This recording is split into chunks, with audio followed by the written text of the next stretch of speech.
Yeah, let's just get the intro started. Being recorded. Perfect. All right, so let's start. Let's start with our quick introductions, and we'll start with Rachel, Ms. President. Oh, with me?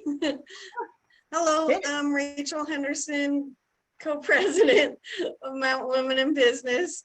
I am the owner and artist of Rachel's Creations. I do murals, face painting, canvas painting parties, pregnancy belly painting, all kinds of fun things, whatever odd art projects you might have in mind for me. Taking a little break for a couple of weeks, but otherwise still ready to hit it for the fall. I've done house and pet sitting for over 35 years, and I also work part-time, usually at Magnation Cafe, just a few hours a week. And that's it for me. Okay, great. All right, Deb. Hi there, I'm Deb Evans. I am retired, but I am also helping our webmaster Laura with the website. So if you have website questions or you want to get things on the blog or events, send them over to me, and I'll also share them with Rachel so that information can go on the website. And Deb is co-president as well. I'm not sure if did you say that? Yep, co-president. Okay. Okay, and so I am the secretary treasurer of Mountain Women in Business, Stephanie Berardini, and I do bookkeeping, and I'm a paralegal, and so I'm just here if you need anything. Katie. Hi, I'm Katie Burgoyne. We own Denver AmRamp. We do home and business accessibility, modular handicap ramps, vertical platform lifts, stair lifts. All of our ramps are available for rent as well as purchase. We've been doing a ton of events lately, and yeah, that is all. Great. All right. Good morning, Beth. Good morning. I'm Beth Hackett, and I'm owner and certified health coach for Health, Hope, and Success. I help people find who they really are, who they really want to be, instead of just wishing, and open up possibilities for health and personal growth, and just finding out what you want out of life. Wonderful. Great. Okay. Good morning, Audra. Good morning, ladies. Audrey Iori with Caliber Home Loans. I am a mortgage lender. I focus 100% on residential properties. So if you're looking to buy or refi a 1 to 4 unit property, I'm your gal. I'd love to help you out. One of my passions is really helping first-time home buyers who just can't think that they can get into a house, especially in the kind of the crazy market that we're in. And all I really want to do is just be able to encourage those people to not be intimidated, to just pick up the phone, speak with an experienced mortgage lender, see where they're at. There's so many options out there, low down payment options. There's grants available. There's so many things that they might not be aware of. And at least by making that phone call, they're taking that first step. So maybe if they're not ready, at least we could put them on an action plan to get them where they want to be. So my focus today would be first-time home buyers. And before I go, I just need to give a shout out, a testimonial to our Miss Rachel, whose dog in house sat for me the other week with my little Tula. I was going to say, how's one of my favorite clients in the world now? Where is she? Oh, she was so sweet, sending us pictures, and I know she's a lover, so she probably spent a lot of time in your face, I'm sure. But I just want to say thank you, because it's such a relief to be able to go away and just know that your dog, your family members taken care of. So thank you so much. Well, she was lovely. I'll take her anytime. Okay. And Steph's kitties too. I know, I concur. It's definitely a good feeling to leave the house knowing that the cats are happy, the house is safe, all of it. So, all right. Jackie. Thank you, guys. Hi everyone, I'm Jackie Angelo. I own Blue Leaf Design Build with my husband. We are a home remodeling company. We do remodels, large scale remodels, additions, custom millwork and custom furniture. And that's what we do. All right. Good morning. All right, Lisa. Hello. Good morning, everyone. I'm Lisa Hemstreet. I am a certified photo manager.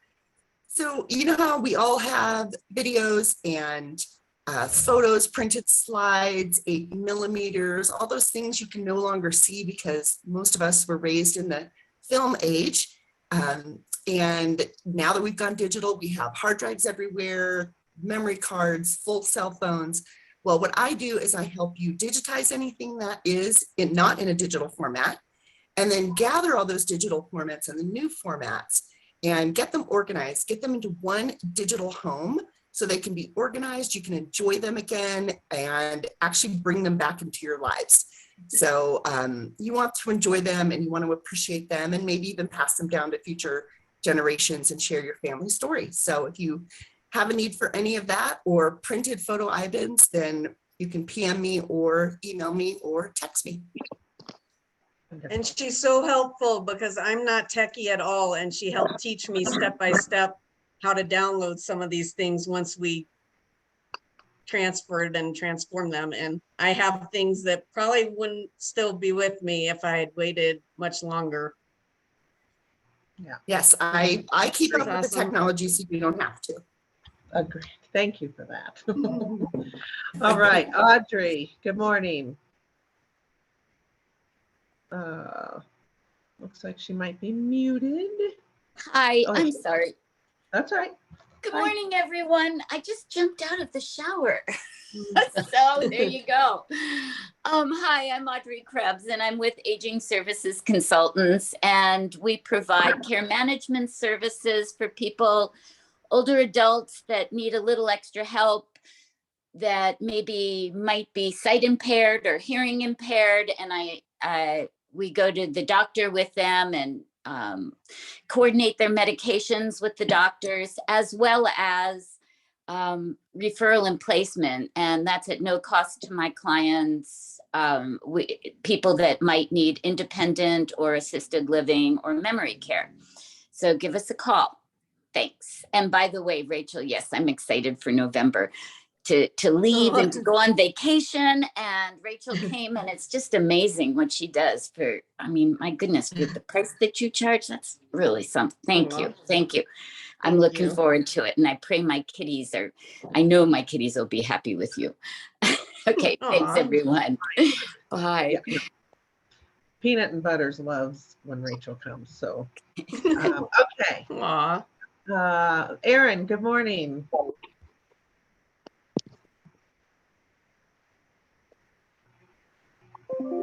Let's see. Good morning. I'm Erin Barrett, and I own Alpine Critter Care.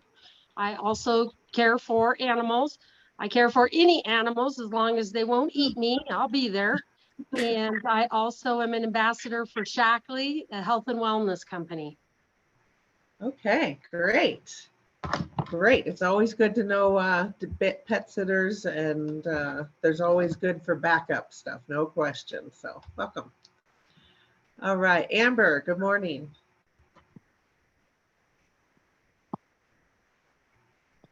Good morning. I'm here. I was trying to help kiddos get ready for school.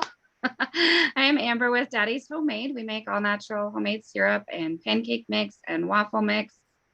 And my youngest has to say hi, apparently. I apologize. Say hi, Dean. We are actually going to be at the Taste of Evergreen. So Deb, thank you so much for your shares and getting it out on the website. I didn't even think about it because it was the last minute trying to get ready. So that it's amazing to be able to have Deb or you guys see some of that stuff and help throw that on the website and get it out there for everybody to share. We actually just found out a couple of days ago that Cactus Jack's is also using our syrup. So they called us with the last minute order and said, oh, by the way, we're using your syrup. So can we get some more? So it's been a crazy few days. So hopefully we'll see some of you guys at the Taste of Evergreen and you can sample a few new ways you may not have thought of to try our syrup. I love it. Love it. Okay. Karen, Good Yes, morning. good morning. I'm here, believe it or not. I can't get Hi, this dear. face on. But anyway, my name is Karen Miller, KSM Designs. I design one of a kind. I'm in holiday for the holidays are coming, so be prepared for that. Think ahead of time for some gift giving. And I'm in Abogada, in Conifer, Touch of Colorado, in Belmar. I'm in the new meeting room in Indian Hills with Josie, and I was wonderful experience working with Josie, and I can't wait to see how we have it all presented. And Colorado Furniture Store is an amazing store. You get a chance, stop in there too. It's great to be locally here. But if I can help you at all, the holidays are coming, and I do like to give you a nice discount. So let me know if I can help you, and we'll work on it. I refurbish, repurpose, and recycle. So let me know if I can help you. Karen Miller, KSM Designs. Thank you. Thank you. Thank you. All right, Josie. Hey, Good morning. just want to make sure I'm not mute. Good morning. Hi, everyone. Hey, so I work with I have two companies. One is the Meeting Sanctuary in Indian Hills, where we rent it out for like private meeting space. But we're excited because starting in November, we're going to do like a Santa's workshop where people can come and do like crafts and take pictures of Santa. And then we're going to have a gift store. And I got to meet with Karen Miller, and we're going to feature all kinds of beautiful things from her. So that's one thing. And then I also own an association management company. We manage nonprofit associations. And anyway, I wondered if I have maybe some job openings, and I was wondering, is there a place to put that on the website or something? Why don't you contact me, Josie, and let's work on it. But I think we can probably post it somewhere. We definitely want to list your events too. Great. Good. Okay. Yeah. So thank you. Great. And I might be one of her part-time helpers. Yes, Wonderful. I'm so excited. I need more. Way to network, ladies. Yeah. Okay, did I hit everybody except our speaker? Anybody? I think you did. Okay, perfect. Okay. So I will let Deb introduce our speaker of the morning. So there you go. So Jessica, thank you. Jessica's home office is Harris Solutions. It is based in Texas, but to my surprise, when she logged in this morning, she's actually in California. So thank you so much for getting up so early and joining us. I've known Jess, many, many years. She went to school with my son. I am so proud of what she's done with her career and her energy solutions. And I thought, what better person to talk to us and give us a little insight to energy and solutions and what we can do, not only as individuals, but as small business owners. So Jessica, thank you so much again. I'm going to turn it over to you. Do you need access to? Yeah, it won't let me share. Yeah. I think Okay, I need. hold on. Let me make you a host. So you should be getting a notification that you're a host, and you can share your screen. And I'll mute If myself. that worked. If I see that. Perfect. And can you guys kind of see if I move my mouse, or because I was going to point out some things. Yes, and can I just holler out real quick for everybody to mute, just so that we don't interrupt Jessica with all of our background stuff. Okay, I have an intro built in here, so just now that I think about it, I probably should have made that the first screen. But so again, I'm Jessica Harris. Thanks, Deb, for the introduction. I thought, and especially hearing what all you guys do, Energy Basics might be just like a perfect little like launching pad for discussion, and just to kind of talk about each of the different type of renewable options there are currently, and kind of talk about the pros and cons of each. And just to kind of give you an overall general agenda, I am probably going to spend most of the time in solar, because I think that would probably be the most beneficial for you guys. You guys are awesome. I think this is such a great community. Actually, last night I was at a networking event. It was like a woman only. SCIA is a pretty big organization in the solar space, and they just had a small little event, and it was so cool. We had like an outdoor portion, we had desserts and wine. I was like, this is just great. And it kind of reminds me of all of you kind of coming together, sharing ideas, helping each other out. It's really refreshing. But it's really impressive. You guys have been doing this since 2010. And yeah, it's just, you're from all around. It's really cool. Okay, so energy basics, here we go. Who am I? What is this? What's going on? So I'm actually a certified energy manager. My background is mechanical engineering. I graduated from New Jersey Institute of Technology. So I'm from New Jersey, New York area for about 30 years. And then I moved to Austin about the last 7 or 8. So pretty good, but as Deb mentioned, Harris Energy Solutions is a nationwide energy consulting firm. You know, that's obviously our mission statement, energy consulting done right. I have a staff of 10, which I cannot believe. I don't know how this happened, but yeah, there's mechanical engineers, professional engineers. We're basically facility specialists. We have there's all different aspects to energy management. But the way I would describe it in a 1-word sentence is basically we would take any like commercial or industrial building and we would save it energy and savings, you know, like that's like, and then you kind of come up with ways, whether it's solar, whether it's switching out their heating, ventilation, air conditioning, you know, how can you drive down energy? How can you save costs? And then also like, you know, with the plan in mind, like how can you incorporate sustainability efforts? So that's kind of like the whole gist. I have to say, just personally, one of the things I love about it is that like every day is different, you know, like every building is different. So it's not like you're doing the same thing every day. You really have to like stay up on everything and make sure, you know, all your ideas are fresh and that they work, and then also adjust them when they don't work. Okay, so let's get into it. I know this is a lot of numbers and things, but what I wanted you to see before we start getting into the different energy options we have is like, what are the sources and sectors? So this is looking at the United States as a whole last year, right? So I mean, I think you could probably guess most of these, right? Petroleum, natural gas, renewable, right? So all these sources are electrifying, you know, all these different sectors, all these different power lines, right? So that's kind of what I wanted to show you, not so much the numbers, but basically these 6 sources are funding like our transportation, and then obviously the industrial, residential, commercial. And I also think like I like how this is shown, because I mean I kind of always thought commercial was a little bit higher, but you can see that industrial is you know 36% of the country. It's pretty high. And the cool part about this is I've done this presentation a couple times, so I get to update it each year. And I remember I was like, renewable went up 1%. Yeah, like we're doing it right. But then I went to coal and that also went up, and I was like, you know, so, but it's also very volatile year to year, you know, what is providing the energy to our country, right? So, and another thing I wanted to mention, not just like, you know, a lot of times I swear, like it's pretty funny. I get to presentations and people aren't familiar with solar and they're like, well, isn't solar like 18% efficient? And I was like, well, yeah.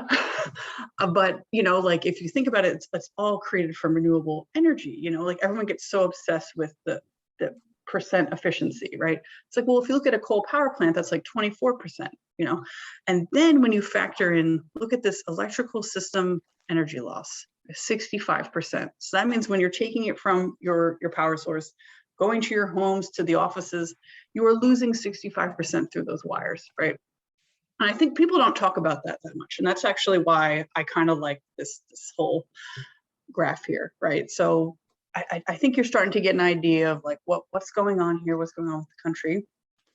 And then, so my point is like, what if we bumped, so renewables was at 12%. What if we could increase that to 33? What if we could be, you know, the top 3 were oil, gas, and renewables, you know, and that's kind of my main focus that I'd like to kind of talk about here. And I also want to say, I think some people in my industry, no names I'll mention, but like they're like, oh, we got to go all solar, we got to, and I've actually looked at Colorado's plans. They're pretty aggressive. Boulder and Denver want to be 100% renewable by 2030, and I was like, that's not long from now. That's a pretty lofty goal. I don't think that that is the answer. I think it's going to be a combination of things. I kind of see, I've seen how the energy has been the last 15 years, and it's, I think a variety is good. It's good to have different types, and can't just do radical switches. So now I'm going on a tangent, so we'll keep going. So let's talk about the pros and cons of each, right? Here's pretty much the main renewable energy technologies. That they are coming up with new ones all over the place. When they get big enough, I'll add them to this presentation, but it's basically wind, hydroelectric, solar, geothermal, and energy storage. So let's start diving into each. So I'm sure you've heard of hydropower, but basically it is literally just that. It's forcing flowing water to produce mechanical energy, right? And basically the higher volume of water, the higher flow, the more energy produced. So let's jump right into pros, right? It's sustainable. We basically control the water. It's reliable. Now I want to talk about efficiency. Hydro is very high, right? 90%, like literally all you lose is like those losses. But so that's a super important fact. It's dispatchable. You're going to hear me talk about that and pretty much all the other the other options here. So can you dispatch it? Can you control it? Or is it like solar where it just created, and then if you don't capture it and it doesn't go to a particular building or anything, it's just gone, right? So, and then after the initial investment, it's very economical, just very expensive. So cons, and there's a lot more than I think people even talk about, right? So there's a lot of vegetation decomposition, and that is mentioned to cause carbon emissions. There's a large land requirement. I think sometimes when people think about, oh, we'll just take the stream and we'll just put it, hydro really only works in certain areas, right? And it has to have very, very constant flow. And there is a habitat degradation after that, sometimes it's actually very sad. You flood very, very old and like ancient ecosystems by creating these plants. There is a fish injury mortality. They say there isn't, but I'm telling you that there are. And it is said to have a water quality impairment as well. So, all right, but it's good to talk about both sides, right? Like there is a lot of good to it, but there is also bad. Wind power, which is actually huge in Texas. It's actually something, but before I moved here, I was ignorant of it. I could not believe what % of wind actually powers the state. It's incredible. So it's basically same kind of deal. The wind turbine turns, generates mechanical power for electricity. So it can be used for all different tasks. And I did want to mention that these particular pros and cons are for onshore wind. Offshore wind has a whole other set of pros and cons. So again, the pros are it's sustainable. After the initial investment, it's very cost effective. Wind has to be maintained pretty frequently. And the cool part about that is actually it creates jobs. And I think that's actually a great thing, like getting these systems, and when they're properly running, they can last you years and years and years. Definitely get you the most bang for the investment. Same with hydro. You actually can't put wind everywhere. I keep checking on all these little windmills that you put like on roofs and stuff, and hoping that one of them will just work really well. And they do, but not to the level of, if you're comparing them to these big, 2.5 megawatt wind towers, and the efficiency of those, it's not really comparable. You need a certain amount of meters per second, right? And all of this is like calculated for a long time before you can even think about putting one of these towers up. And because of that, it is geographically limited. And we kind of mentioned with the hydro, it does impact wildlife, the bird and bat migratory paths. So not perfect either, right? Okay, so I thought this was kind of cool, just like a little bit more information on wind. So like typically those big, large ones you kind of saw on the last slide, those are about 2.5 megawatts, which is huge. And just to kind of give you an idea of how huge that is, it can basically generate power for 1,400 households. So it's, you know, that's a lot of energy, just one of those big structures. So solar, obviously my favorite.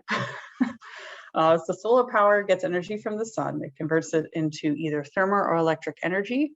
I haven't really done one of those in a while, but you can actually just use solar you know, for your hot water heating system, you know, just heat your pool. I don't know if Colorado pools are big, it's very big in Texas, but you know, all different types of uses for solar. The pros are they're sustainable as well.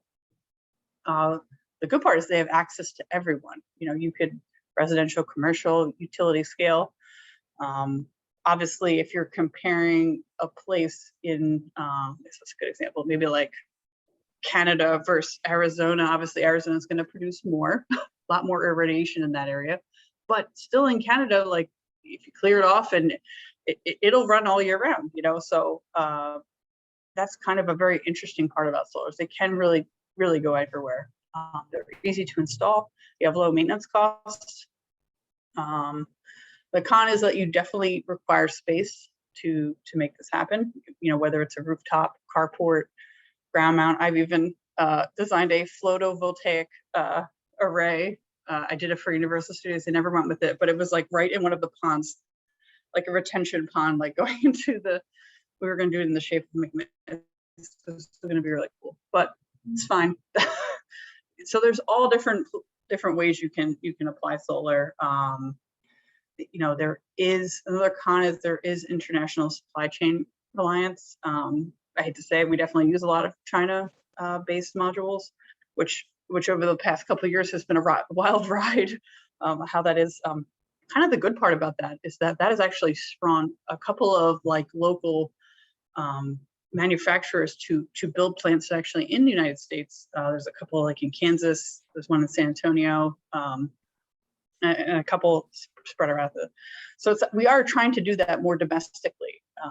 So that's pretty interesting. You do need sun, and some people say they're visually unattractive. I do not agree, but I guess sometimes, especially if you build this beautiful house and, you know, maybe you don't want to put that right on the roof, but let's see, what's next? Jess, I have a question. So, you know, here in the mountains, there's so many mountain homes, and visually you don't often see our roof. Like people can't really see my roof, but I wouldn't think it would be visually unattractive. I was like, it's a perfect space to have solar. In fact, we're really wanting to consider it for here because we have a great deal of sun year round. Yeah, absolutely. I don't know if you saw my notes so we're south facing, and I mean, we plow our driveway maybe twice a winter, and that's if we get like 4 to 5 feet of snow. Like it's insane. And we priced out solar and went through all of the hoops and everything. And the lady was actually like blown away because she's like, I can't believe how much your house is going to produce. Like we would actually produce extra, but good old IREA, which is now CORE, we don't get to keep it all. Yeah. We would, no matter what, always have to have a bill from them, because I guess the way, like they're kind of the ones converting it for you, right? That's kind of the way they explained it. Like, yeah, that's a really good question. So unless you have a battery storage system, that you can't, is a very good point. You're not allowed. You will design, like, and think about like how, like imagine a normal day, right? Like the sun comes up, boom, your panels start to kick on. You get them all in series, your inverter starts going, you start producing energy. But like, what about the times at night when the sun goes down? Technically, you know, the way, I haven't really looked at like your utility specifically, but technically you would have hopefully like wound back your meter so much that during the night you cover everything, all the loads that you have at night, but you always have to have like, what was it, core or something? You always have to have them as backup, right? Just in case, say it snows and you get, 5 feet of snow and like you have nothing for weeks and weeks, you need to have that backup. And it is expensive to have that, but like, unless you want to go completely off the grid, which is also expensive. Yeah, that's a really good point. you kind of have to find like a balance, but it should reduce your maybe I should put that. That's a really good question. I should put like a typical bill up here, because you can kind of see there's always like that customer charge. You're always going to have that, and then whatever kind of percent of kilowatt demand and then kilowatt usage you have you'd still have to pay them just as like backup. But you're not completely off the grid by getting solar.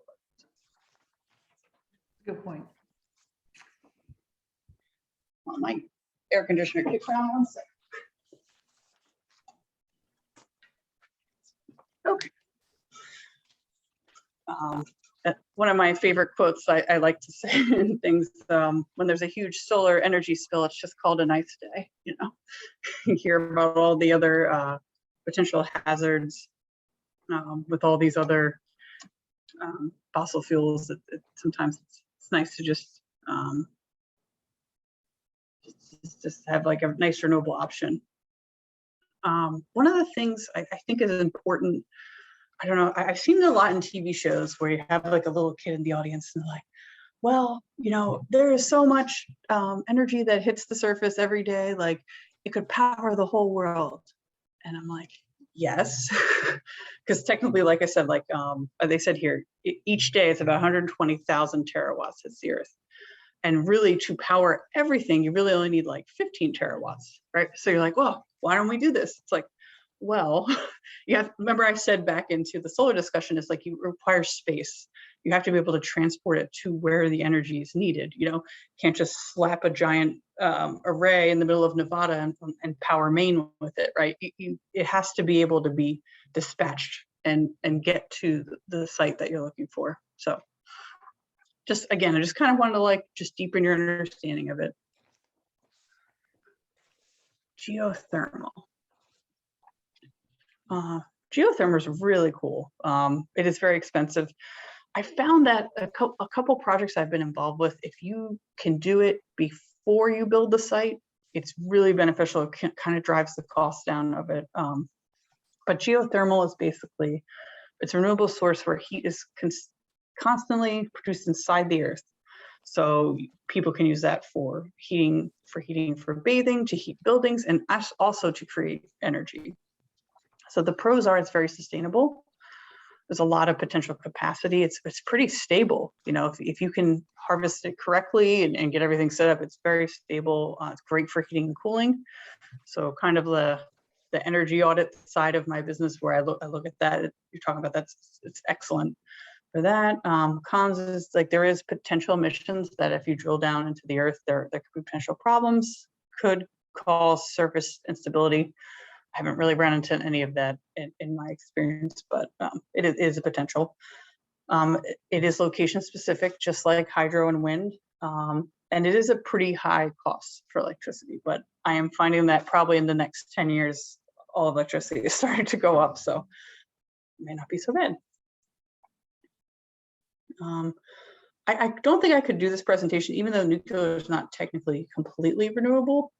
And I think depending on who you talk to, you're going to have a wide range of people who like it, people who don't. But I definitely think it's worth mentioning. So basically, it's just an efficient way of boiling water to make steam, and these turbines produce electricity. So nuclear power uses low enriched uranium, which isn't great because that's the byproduct. But yeah, basically through fission, the splitting of the atoms, that's how this is all caused. So the pros of it is yep. Sorry. I was say, is nuclear energy as proficient as it was back in the 1980s? You know, I started my career working for the Nuclear Regulatory Commission late 70s, early 80s, and we had a lot of nuclear plants. Are there as many today? I haven't kept up. I don't think so, but I do think the ones that exist are actually pretty efficient and they're super safe. Like I haven't seen, like I know that in New Jersey, they just decommissioned 2 of them. Texas decommissioned 1. You have to really like plan to shut one down. But yeah, I think you don't see as much of the nuclear plants, and actually, as far as I know, there isn't any out here in Colorado. But in the Northeast, you know, you don't hear about it out here. Right. yeah, like I do have a slide later that kind of shows you the percent overall for the country. So I think that'll be interesting. But yeah, like I think also they get like a really bad stigma just from like Chernobyl and, you know, other instances. But like if you actually look at like the track record of nuclear, like it's incredible, right? Like it's like it produces so much energy for like the square footprint, and Right. so reliable. And like obviously you do have the byproduct that you can't forget that. But yeah, like I Right. think that oftentimes it's not talked about because people don't want to like upset anybody, you know. So, but yeah, I see obviously Lisa said that they closed one in California. So I know, you know, they've been closing over the years. I just wasn't sure how active it still is. it does take a long time to get them built too, and it's very high upfront cost. So yeah, like, I don't know of any that have been built recently. Now I can't think of any, but they run forever, you know. So some of them are pretty old. Yeah, reliable baseline source, like we kind of mentioned with hydro.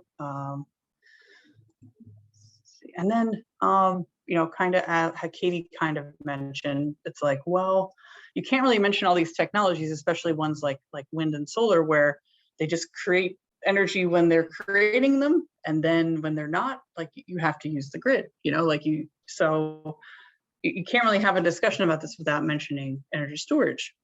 So they're not fully controllable sources. So that's why energy storage really does pair well with these technologies.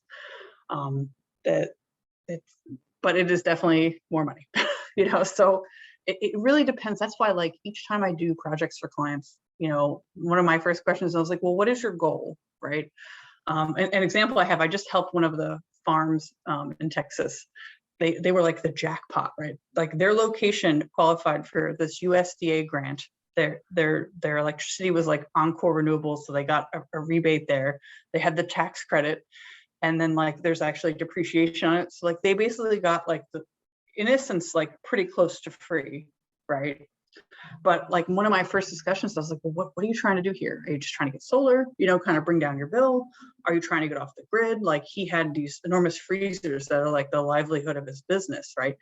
He's like, I think I want to back up my freezers, you know, because that's the most important thing. Like if that goes bad, I lose all that, all the meat that I'm making, and then I won't be able to ship it. And not only that, it's like these, you know, so you really have to find out what like the goal is and then derive what you need from that. Okay, here we go. I think this is going to answer Deb's question. But look at like, I mean, if you're looking at everything, Deb, like that's 8% still. You know, so they're definitely still out there. I don't think I know of any new ones though, but. So the reason I like to show this is like, so we keep talking about this 12%, we're trying to make it 33, right? Well, what does that comprise of? You know, what is that 12% of? And you can see about 2% of it is geothermal, 12 is solar, 19% is hydroelectric. And then look at how much wind is. Like, I feel like, I don't know, like, especially being in this business, like shame on me, but I would say like about like 10 years ago, I could not believe how much wind is in the country, you know, and it's pretty impressive.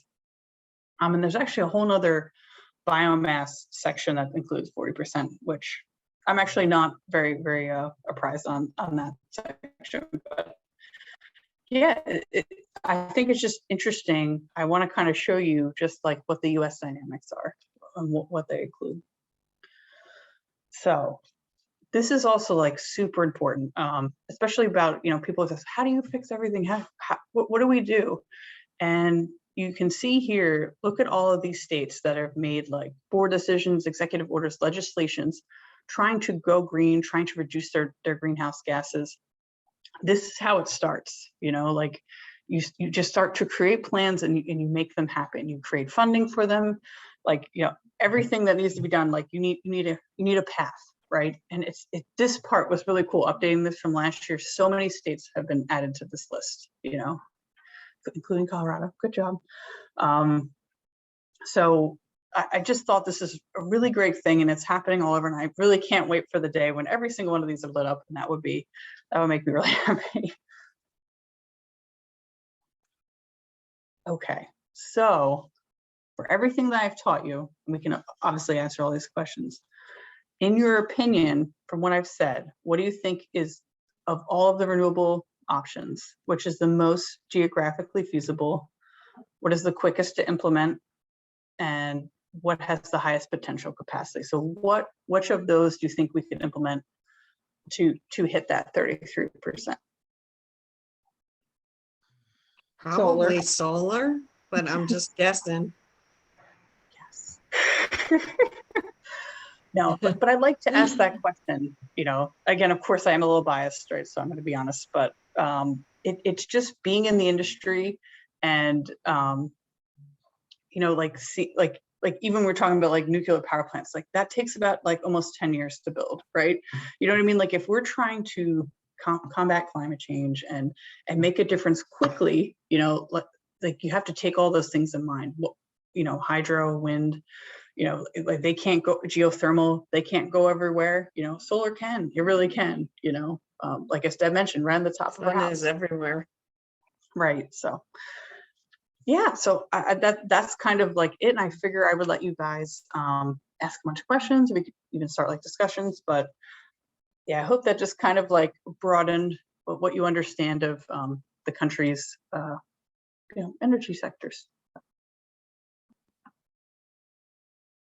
I wish they made it easier to implement, because like I'm in a little A-frame, same thing like Katie said, there's only 2 spots, you know, in my driveway that are tricky in winter. If I keep things plowed, there's always sun. I get sunrise and sunset, amazing pictures every day, but it's harder.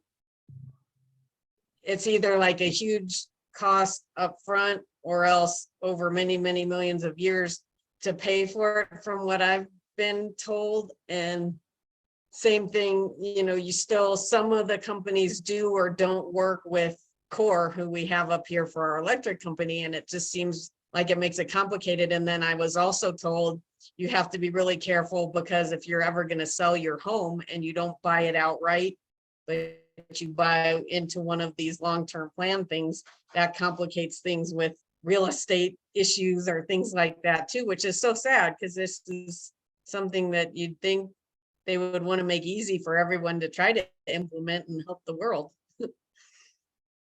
One of my kitties. Sorry. Squirrel. Yeah, So, there definitely is. Oh, sorry. I was just say, if we really wanted to pursue solar, how would you suggest we go about it? Because I mean, Chuck and I really are interested in it. And so Katie mentioned, you know, the conflict with the energy company. I know we would still need to have, like as you said, backup. What would you suggest as a homeowner? How do we pursue that? Yeah. Other than paying for you to come out here and work with us. Darn, I have to take a trip. Yeah, evaluate all of our homes, I guess all I'll of do our it. everything. Yeah, we'll sign up. Yeah, no, like I said, like I've been trying to move it to Colorado too. Like, like you guys have the correct goals. You know, it's like Mariah kind of mentioned, showed you that map. Like you guys you're trying to gear up for that. And typically, what happens about a year or two after that is you start to get more incentives to kind of help, like as you mentioned, finance these projects, make them happen, get over that hurdle. You know, Rachel's kind of mentioning. And I hate to say it, like I'm mainly in the commercial space, but the residential space isn't that great. Not such great customer service. They kind of like treat you a little bit like cattle. They're just trying to pump out, you know, small arrays and get out of there. But that doesn't mean that there's not good installers out there. You know, like in Texas, I've been able to find it free. And I hold on to them like precious like birds. I'm like, no. Just, you know, so unfortunately you are going to have to get comfortable with it. It's really good when you know somebody who's done it and they had a good experience. But as you mentioned, there is a lot of factors, like especially if you're going the loan route, you know, will it put a lien on your property? Though I have found, like in New Jersey, I've kind of dealt with this. A couple of my friends had it on their house. It actually helped their resale value. So, you know, but you're right. Like if there is a loan, you have to make sure that transfers and all that. But yeah, it definitely does add complications.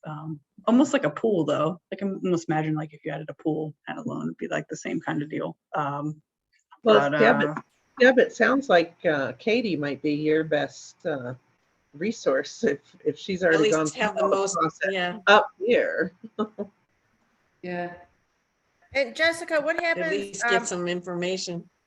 what happens when it's time that you need to get a new roof and you've got solar panels on there? Is there a cost to reinstall those, or how does that work? There absolutely is. That is a great question. And typically when I recommend sites being done, I that's like one of the first questions. Well, like, how old is your roof? Is it like under 10 years, over 10 years? The good part is, like, when you put solar on the roof, it does extend the life because you don't have that UV hitting on it all the time. So it does actually prolong it underneath it. But like, if your roof's almost like 30 years old, you're definitely going to want to replace that first, then put the solar up. That's a very good question. I have a question. I've always wondered about things like hail and just any kind of natural occurrences damaging the solar panels. Yep, that does happen, actually, especially in Texas. I don't know if Deb remembers when she used to live here, but there's crazy hailstorms, and they do damage it, but not always. They actually have like I think it's like almost like 60 to 80 mile an hour wind or hail rock, like it won't hurt the panel, but definitely if you hit one just right, you are going to have to replace that. And it's actually one of the things they mention when you buy the system. It's not a bad idea to get like an attic stock, maybe store one or two, or just so you have them so you can easily switch that out. But yeah, just like the if you have anything, it could potentially get hurt. Sometimes there's also stories about rodents getting under and nesting under the panels. Nice warm little house you've made them, but you can deter that and create like racking systems that kind of deter that. So it's interesting. Thank you for the new information and just different perspective, teaching us something new. Got to learn something new every day. But so sorry, I didn't really answer Deb's question, or I'm going to come back to that for a second. So like, what do you do if you're interested, right? So one of the things is like, that's where I think actually I come in and can help. Like, what I would like to do is create like a little array for you and have like it be an independent, like, hey, I think this size could fit on your roof. So then if you go out and you start to find contractors, and like I said, I could also come up with a list for them too. But like, basically you have like that in your back pocket. You'll go to them like, okay, I'm looking at solar here. And then they come back with like this outrageous, like, say you could fit 10 kW, and they're like, you could put 20 on there. And I'm like, no, you can't. Like, in reality, it probably won't happen, and it will help you. I can also give you like a cost of what it should cost, just to kind of like arm you guys with, all right, this is what I think, how much the systems cost, how big it should be. And then like, another thing I like to do is look at your energy bills for the past like 12 months or so. That's how you could really generate a profile to see how much solar you actually need. Actually, at the farm I mentioned earlier, right? He had all the space in the world, right? Like, so what was really driving it was what was his consumption for the year. So we looked at that, and he actually had the last 3 years, which was glorious. I never get that as an energy engineer. So you look at that and you're like, okay, well, it looks like you really just need a 20 kW system, right? Because that will cover your farm, all your farm costs and your house costs. And like, if you combine them all together, you kind of like work backwards in the sense, and then as I think Katie mentioned, is like, you don't want to overproduce, right? So it's kind of like you almost get your own personal baseline, and from there you can kind of backstep and then see how big you need the system size to be, and hopefully they'll all fit in your roof or on the ground somewhere. So I see in 2023, I'm having Jess and her family out here. I'll host, and I'll cart her around, get everybody to sign up. We'll take her to CORE. She'll be our spokesperson. Yeah. So CORE, yeah. You and I will work on our calendar. We'll get everybody out here, and then we'll see what we can do for our residents. But you guys have hit all these really great points. Like, it is going to, if you take out a loan, it could eventually potentially hurt you if you sell. Like, you don't want to put it on an old roof. Like, you guys are hitting all these important obstacles that you've already like understood. But I'm telling you, it's still a really good investment. And I'm telling you, just being in this space, I've actually just been in this conference, like electric is going to keep rising. You know, if you can mitigate that and control like 90% of your energy bill, you know, that's really going to help you like 5 years from now, 10 years from now. So. That's cool. I don't know how it's going to affect my costs, but I'm hopefully within the next week, I'm getting the gas line brought down from the street to my house, because all that I currently had was electric baseboard heat and a pellet stove, which is finicky. And like, I had to either be here in the winter to keep an eye on it or have someone keep an eye on the house if I didn't want to just use the electric baseboard heaters. And I'm swapping out my pellet stove for a gas fireplace. Now I have no idea if the gas is going to be much cheaper or not than the electricity, but in the long run, it's going to make my house a lot more efficient. And if I leave and the weather's freezing, it can still generate heat even if the power goes out, which happens on occasion up here. I won't have to mess with my generator and all of these crazy things, but I'm hoping in some way that helps a little bit with these things too. I don't know if gas is more efficient than just using the electricity, but I don't know if that makes any kind of a step in the direction that you're talking about also with climate change or anything like that, but it's definitely going to be more efficient. Any knowledge about that? That's kind of like goes back to my original slide where I was saying, I was like, you can't just go all solar. Like that's preposterous, right? I mean, like we're not China. We can't do that, you know? But yeah, like you changing to gas, obviously that is a cleaner technology. It also kind of depends on where you're getting your electric from, or like you said, it kind of sounds like you're doing a little bit of biomass as well. But yeah, no, like it's got to be a blend, and especially like in areas like Colorado too. I feel like especially when you guys get kind of crazy weather, you really need that redundancy. Your generator, you need like the gas line to kind of feed. You kind of need backup, you know. And that's why another reason why maybe like storage would kind of be a good idea for potential. If it sounds like you guys do lose power, or at least internet, it sounds like. But yeah, like there's no, it's not just one answer, you know, like the combo like you're describing is definitely very good. Okay. Yeah. Well, thank you, Jess. It was very helpful. Everybody says in the comments, your information was great. We'll probably be in touch. So I do appreciate so much that you took the time and enjoy California. Yes. Thanks for waking up early. I'm not an early bird, so that was appreciated. And hook 'em horns, you said something about you're from Austin. I was a Longhorn for many moons. Oh, very cool. Oh, they really get into it here. I know, it's crazy.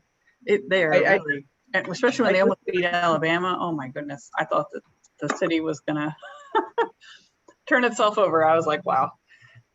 Okay. Well, ladies, I have posted all of our upcoming events in the top of the chat. Just so you know, before we go and we close out, all the events are listed on the website. So we have both our networking events and our community events listed there. You can register, you can check what's going on. If you're having trouble getting into Zoom or you didn't get the email, you don't know where it is, you can always go back to the website, go to our Zoom meeting, register. It will automatically send you the link. If you can't find that email, remember, you can always rely on our website for all of that information. Steph, you have other updates? And I think there's, I was going to say, I think there's like 3 spots left for my canvas painting class in October at the meeting sanctuary. So grab a spot if you want to join us for that. And that's on the website too. And then Steffi, did you have any other announcements or Deb? I was just going to mention that if you want to keep up with Jessica and all of her great info, then she's easy to find on LinkedIn. So on LinkedIn, okay. Yeah, so I just friend. You don't friend on LinkedIn. I don't know what you do on LinkedIn. I connected on LinkedIn. So. Connected, yeah. I'll do that too after we hang up. Yeah. Hey guys, I just want hang up. Can I say there is a certified senior advisor meeting on the 28th at 9 a.m. If anyone wants to attend, it's Zoom. and it's the Audio Information Network. So people with that are sight impaired, they'll learn that there's a whole bunch of services for people that are sight impaired. Anyway, if any of you want to attend. Okay. Okay. Or send us the link and we'll put it on the website and Facebook page. Okay, thanks. Thanks, Thank you, Audrey. Rachel. Okay, I think that's it. I think unless anybody wants to throw anything out, an event or good positive words for the Any day. announcements? Hug and kiss all your pets for me. I can't wait to meet Katie's new puppy soon. It's not a puppy anymore. And he's still a puppy. He's just a giant puppy. We have a Anatolian Shepherd Great Pyrenees puppy that's wow 6 months So old, almost 70 pounds. There is a chamber hike this Thursday if anyone is interested. I'm on the board for the Conifer Chamber. What we're trying to do is kind of create some little offshoot groups for people, and you can always come as my guest. If you're not a member, just reach out and tell me. What our idea was to kind of come up with some little groups, like a hiking group or a fishing group, and get people out. Like, all right, yeah, you might not come to a meeting because too many things going on, right? But like, if you can get out and make it a meeting and a hike, or a meeting and fishing, and just trying some new things to not so much always combining people like business wise, but look, you might do some networking and find a friend, so that's kind of what we're going for there. So I'll send the info over to Deb for that if anybody's interested in attending. And yeah, that's all. Perfect. Normally I would, but that's when they're putting my fireplace in. Oh, that's more important. And where's the hike? Staunton? It's going to be at Staunton, but Okay. I need to get the details from Tam because we're meeting at the Park and Ride. I'm assuming that she's kind of doing the meet at the Park and Ride for people that don't have a state park pass, Right. to Pass. carpool. Yeah. So, yeah. So I I love will get that all the the chamber's details doing over. that. What? I love it. I love know. that the chamber's setting that up. Right. I know. Yeah. Tam I has know. really been a really great addition to the chamber. I really like her. And speaking of Good. Tam, she's going to be our in-person speaker in November. She's going to speak. Oh yeah. Oh, So nice. She joined this group, so that's Awesome. Yeah, Great. Yeah. Yep. she's awesome. And Denise, who is her assistant, same. Just they have been such a great addition. I'm really excited for what they're going to bring to the area.